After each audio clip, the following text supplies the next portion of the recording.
O capítulo começa com um cavalo galopando desesperadamente e ele está muito machucado. A cena corta e vemos nossos heróis escondidos, observando o cavalo passar. Um dos sobreviventes já se prontificava, no entanto, Cindy pede para ele calar a boca e esperar mais um pouco. E ele questionava, esperar mais o quê? Mais um cavalo com o resto do sujeito? E Cindy falava novamente, cala a boca. Eis que então, um grupo de cruzados aparece. Eles se aproximavam mais um pouco e o grupo ficava pianinho. E em seguida, um deles começa a fazer... Eles olham para trás e ficam tipo, você tá bem, Juninho? E só porque sim, um deles ataca o outro com um facão, ele cai no chão que nem merda, e ele continua com o seu... O Stan fica olhando tipo, que porra é essa? E a Cindy só preparando para atirar. Os cruzados vão embora, e depois disso... Já era. Virou artilheiro do Vasco. Mas enfim, depois disso, a barra estava limpa e Cindy falou que estava tudo certo para continuar. No monólogo de Stan, ele dizia: Brett era o maior mala que encontramos, enquanto o mesmo estava enchendo o saco do Stan lá atrás, falando: você ficou todo cagado, eu vi, hein? A primeiro momento, Stan pensou que ele poderia ser uma companhia bem divertida, mas ele escondia a comida do grupo, e quando o achamos, a única coisa que ele pediu em troca para nos guiar era ir conosco. E ele continuava: nós estávamos no lado oeste de Denver, quando ele chegou com sua caminhonete e tentou levar os nossos mantimentos. Na pressa em fugir, ele chocou-se contra uma árvore. Stan conta que apontou seu revólver para a cara dele e que por pouco não atirou. E Stan conta que se arrependeu muito de não ter feito aquilo. Isso enquanto Brett dizia: eles não se cuidam muito bem, não é mesmo? Brett cutucava o corpo do Crossed e dizia: é por isso que o Alasca é uma boa ideia. O frio congela rápido essas coisas. Enquanto Cindy dizia: sabe-se lá o que se passa em suas cabeças. Em outro monólogo, ele dizia: Geoff e Kidrick sempre seguiam em silêncio. Ambos ajudavam na comida, mas mantinham um ar de mistério e morte ao redor. E só para encher o saco, o Brett pergunta: o que há com vocês? E ele continuava a ser um cretino. Que o diabo os carregue. Nunca vi gente tão mal-humorada. Nem antes disso tudo acontecer eu encontrei caras tão fechados assim. O mundo mudou? Sim, mas o que podemos fazer além de sobreviver? Temos que encarar a realidade e não ficar neste passo fúnebre. Cara chato, mano. E aí do nada ele invoca o Renato 38. Hein? Tô certo ou tô errado? E aí ele finalmente desistia de falar. E finalmente então nos é apresentado o passado de Kidrick. Quando a merda toda estava acontecendo, no primeiro dia, é claro, ele estava lá boiando na água, de boa, como que não queria nada da vida. Quando então, sua esposa que estava em terra firme dizia: querido, o rádio, estão dizendo coisas horríveis nele. Ele perguntava que coisas, e ela respondia: pessoas se matando. E lá no fundo era possível ver uma silhueta. Ela dizia que era melhor voltar para casa, mas então... Mais cruzados chegavam e eles se aproximavam das crianças. Ele gritava pelos seus filhos e nadava o mais rápido possível. Mas era inútil. Um policial infectado ria e apontava uma shotgun para ele. Kidrick nada desesperado. Ele nada direto para o fundo e alguma coisa é jogada na água. Nada mais o que restou de sua esposa. Os cruzados ficavam ali por mais um tempo se divertindo, mas logo vão embora. E Kidrick sai da água finalmente, abalado, desconcertado, traumatizado e muitas outras coisas que não tem como descrever esse sentimento. E em seu monólogo, Stan dizia: quando o encontramos, ele repetia sem parar o que havia acontecido. Porém, na manhã seguinte, ele não dizia mais nada, e desde então tem se permanecido assim. A cena corta e eles estavam olhando para um mapa. Eles estavam planejando como que eles iriam colocar o plano de Randall em prática.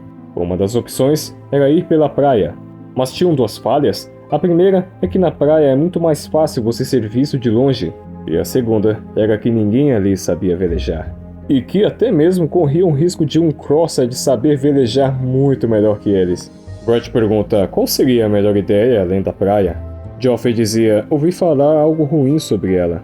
E Stan dizia: dizem que o exército canadense fica neste local, esperando por imigrantes. Brett dizia: armadilha.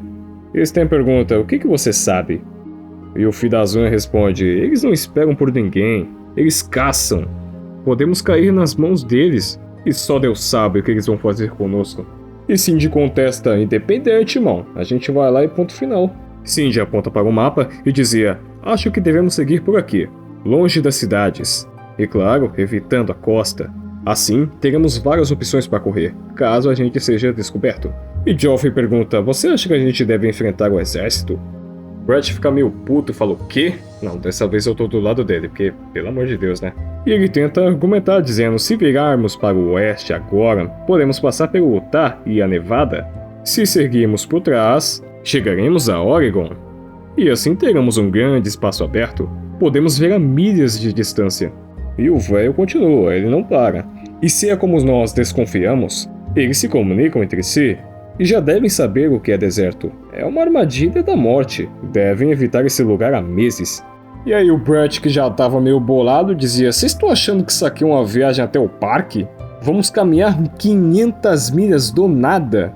E vocês estão achando que eles vão deixar de seguir a gente no deserto só porque eles estão com medo de queimar os pés? E o Stan fala, tá bom, bonzão, então fala aí qual é a sua sugestão. E os caras começam a debater legal. O Stan fala, você prefere que vamos para o norte e enfrentamos eles com os nossos superpoderes? Aí o Brett fala, desculpa chamar de tolice esse seu plano que vai foder com todo mundo. Mas eu acho que eu sou um idiota se continuar com um bando de malucos querendo ultrapassar a pé um dos maiores desertos do planeta. E os dois começam a discutir legal. Eu disse pra você calar a sua boca e não falar comigo antes que eu enfie a porrada de você! Mas aí depois a Cindy fala pra eles pararem de brigar porque tava feio e que estavam parecendo duas crianças e tudo mais. E Cindy diz, o deserto pode ser a nossa salvação, ou o nosso fim. Temos que levar água e comida o suficiente para atravessarmos todo o percurso. Não podemos errar na quantidade exata que teremos que levar para não ficarmos sem nada no meio do caminho. E também não podemos levar peso extra. E Joffrey sugeria, temos que fazer o traçado do percurso com exatidão, evitar os trechos mais perigosos. Em seguida, Stan diz, e quando você fala de comida, não está falando daqueles comprimidos, né? Cindy responde que não. E Stan fala, devemos levar iogurtes para matar as bactérias no nosso estômago. E o Brett fala, iogurte? E o Brett, indignado, fala, mano, você tá de brincadeira comigo. O que você acha que você tá planejando? E o Stan fala, não, se você gosta de ser o centro das atenções, então deve mudar o seu círculo. E Cindy pergunta, você é o próximo depois de Thomas, né? Stan pega sua arma e vai embora. Stan chega para tocar de turno com Thomas e ele diz, a água é a nossa preocupação. E Thomas dizia, acho que é uma boa ideia. Stan pergunta, você acha? E Thomas responde, sim, já passamos por muita coisa e sobrevivemos. Não vai ser o risco de desidratação que vai pôr um fim na nossa longa e dura aventura. E a propósito, o cachorro voltou. O Stan fica tipo, é ele. Eles se encaram por um momento e depois diz, cara, aposto que você é inútil. Você não tem cara de que iria farejar os cruzados e tudo mais. Acho que seria impossível aparecer um cachorro como aquele do Supercão, o filme. Mas então, Stan volta atrás dizendo, pensando bem, você não é completamente retardado. Senão, você não teria durado todo esse tempo sozinho aqui fora, né? Bom garoto, mas não faça amizade com um humano sentimental. E Stan diz, nós não vamos sobreviver, mas ao menos podemos ser amigos por um breve período. A carinha dele, que bonitinho. E não tem jeito, Stan não resiste. Aí pronto, começou o Eu Sou a Lenda. E aí, 24 horas depois, e a Cindy já começa a divertir o Stan. Fica sabendo que parte da sua comida vai ser dele. O Stan falava, tá bom. E se ele latir na hora errada... Aí o Stan, tá bom, tá bom. O Patrick pergunta, qual é o nome dele? E Stan diz, a gente tem que pensar em um nome. E o Joffrey diz, sabe, isso me soa um tanto quanto estranho, mas é realmente muito bom. E o Joffrey começa a se abrir. Sabe, eu já não tento mais ignorar o que aconteceu com o mundo. Já não fico mais achando que tô num pesadelo sem saída. Isso é um grande avanço. Engraçado que agora eu tenho amigos. Antes eu não tinha nenhum.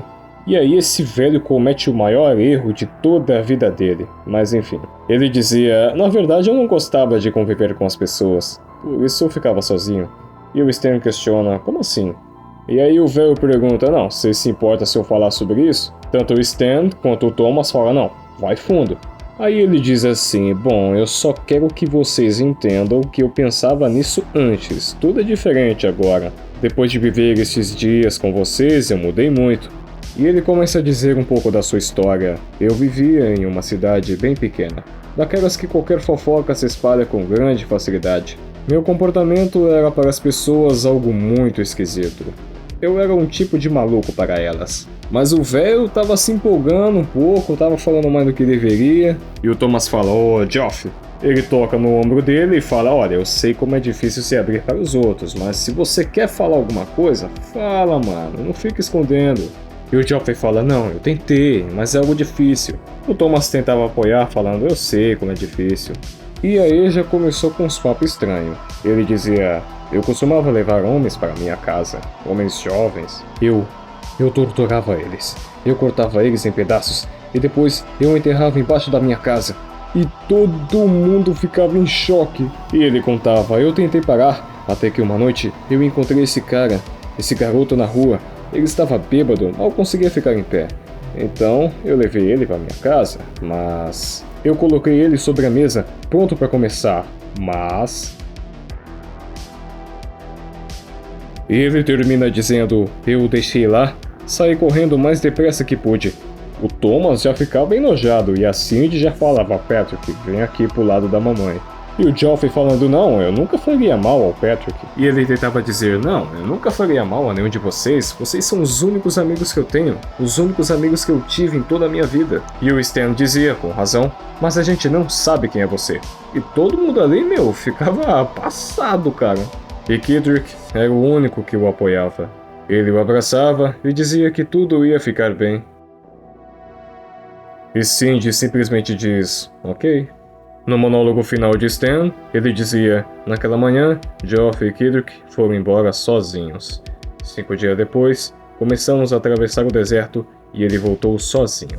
Fim do capítulo 6.